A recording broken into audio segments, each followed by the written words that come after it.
അപ്പൊ ചങ്കാളെ the most weighted Indian movie Pushpa two the rule ഇന്നാണ് നമ്മുടെ ട്രെയിലർ പ്രദർശനം. ട്രെയിലർ റിലീസ് എന്നാണ് November 17. അത് എവിടെ വെച്ചിട്ട്? അങ്ങ് നോർത്തില് ബീഹാറിൽ ഗാന്ധിഗ്രാം മൈതാനത്ത് വെച്ചിട്ട് ഒരു സൗത്ത് ഇന്ത്യൻ നടന്റെ ട്രെയിലർ റിലീസ്. വമ്പം ഫംഗ്ഷൻ ആണ്.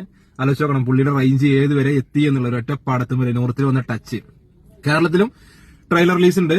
ട്രിവാൻഡ്രം ഷൺമുഖം ബീച്ച്, കാലിക്കറ്റ് ബീച്ച്, പിന്നെ എറണാകുളം ഷേണൈസ് തിയേറ്റർ, കുറച്ച് തിയേറ്ററുകൾ കൂടി ആഡ് ചെയ്തിട്ടുണ്ട്. കൊച്ചി മറൈൻ ഡ്രൈവ് മറക്കരുത്. വൈകുന്നേരം 6 മണിക്ക് 6:03 6 മണി 3 മിനിറ്റ് മുമ്പ് കൃത്യം ട്രെയിലറിൽ റിലീസാവും the most weighted Indian movie Pushpa two the rule. ഏകദേശം 1200 കോടിയാണ് പടം കളക്ട് ചെയ്ത് ഇപ്പൊ തന്നെ റിലീസ് ആവുന്നതിന് മുന്നേ. പടത്തിന്റെ റേഞ്ച് ചെയ്ത് ലെവലിൽ പോയി നമ്മൾ മനസ്സിലാക്കണം.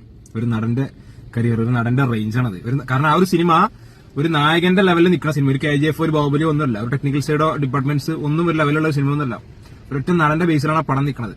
പടത്തിന്റെ റിലീസ് മറക്കരുത്, December 5 ആണ്. കാരണം സകല ഇന്ത്യൻ സിനിമയും മാറ്റി വെച്ചിട്ടാണ് ആ ഒരു ദിവസത്തിന് വേണ്ടിയിട്ട്. പ്രത്യേകിച്ച് ഹിന്ദി പടങ്ങൾ മുംബൈയിലും പൂനെ, നോർത്തില്, മെയിൻ സെൻട്രലൊക്കെ ഹിന്ദി സിനിമകൾ വരെ റിലീസ് മാറ്റി വെച്ചിരിക്കുകയാണ് ഈ ഒരു പടത്തിന് വേണ്ടിയിട്ട്. അത്രയും വെയിറ്റിംഗ് ഇന്ത്യൻ മൂവി. 1 million ബുക്കാണ് ഇൻട്രസ്റ്റിംഗിൽ കാണിക്കുന്നത് ബുക്ക് മൈ ഷോയില്. ഇത് മോസ്റ്റ് വെയിറ്റഡ് മൂവി December 5. അപ്പോ വെയിറ്റിംഗ് ആണ് പുഷ്പ 2 ട്രെയിലർ.